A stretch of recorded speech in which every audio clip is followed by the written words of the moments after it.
রাজবাড়ীতে গোয়ালন্দ পৌরসভার রাস্তার সংস্কার কাজ অসমাপ্ত রেখেই চলে গেছে ঠিকাদার। ভোগান্তি পোহাচ্ছে স্থানীয় বাসিন্দারা। এ বিষয়ে বিস্তারিত জানাতে যুক্ত হচ্ছেন শফিকুল ইসলাম শামীম। শামীম, ভোগান্তি নিরসনে সংশ্লিষ্ট কর্তৃপক্ষ কোনো পদক্ষেপ নিয়েছে কিনা, কি তথ্য রয়েছে আপনার কাছে? ধন্যবাদ।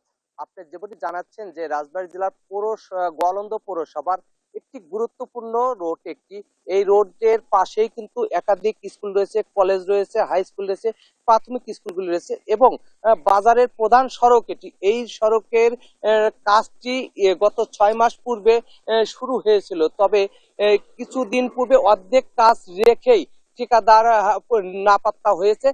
তো আমরা খোঁজ নিয়ে দেখেছি কিন্তু ঠিকাদারের আর খোঁজ পাইনি। তারা বিভিন্ন আওয়ামী লীগের হওয়ার কারণে তারা এলাকা থেকে পালিয়ে গেছে। কিন্তু এলাকাবাসী এই আওয়ামী লীগের যারা এই রাস্তাটা কাজ করছিল তারা পালিয়ে যাওয়ার কারণে এলাকার বাসী রাস্তাটার কাজটা বন্ধ রয়েছে। আর রাস্তাটার কাজ বন্ধ থাকার কারণে এলাকাবাসী নানা প্রকার দুর্ভোগ হয়েছে। আমি এলাকাবাসীর সাথে কথা বলেছি, তারা জানিয়েছেন যে এই কাজটি ফরিদপুর বা একজন ঠিকাদার পেয়েছিল, তো তার কাছ থেকে ছাপ কন্ট্রাক্ট নিয়েছিল কাউন্সিলররা ইতিমধ্যে রাজবাড়ী গোয়ালন্দ পৌর এলাকা ছাড়িয়ে হয়তো তারা গা ঢাকা দিয়েছে। আর গা ঢাকা দিয়ে কারণে এই রাস্তার কাজটি অসমাপ্ত রেখে কিন্তু তারা চলে গেছে। আর অসমাপ্ত থাকার কারণে এলাকাবাসীর এই রাস্তার কারণে নানা প্রকার দুর্ভোগ পোহাতে হচ্ছে। আমি এলাকাবাসীর কাছে আরেকটা কথা বলেছি, তারা জানিয়েছেন যে বৃষ্টির দিনে এই রাস্তা ব্যবহার করায় কিন্তু তাদেরকে নানা প্রকার দুর্ভোগ পোহাতে হবে এবং এই রাস্তা দিয়ে যে সকল যানবাহনগুলি যাওয়া আসা করে সে সকল চালকদেরও কিন্তু নানা প্রকার দুর্ভোগ পোহাতে হয়।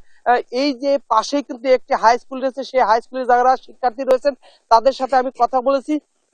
তারা কিন্তু একটা জিনিস জানিয়েছেন যে রাস্তা দিয়ে যখন একটি গাড়ি যায় তখন কিন্তু প্রচন্ড ধুলা হয়। আর ধুলার কারণে কিন্তু যে সকল শিক্ষার্থী রয়েছে তাদেরকে কিন্তু নানা প্রকার দুর্ভোগ পোহাতে হয়। সব মিলে বলা যায় যে এই রাস্তাটা অসমাপ্ত রেখেই ঠিকাদার চলে যাওয়ার কারণে এলাকাবাসীর দুর্ভোগ পোহাতে হচ্ছে।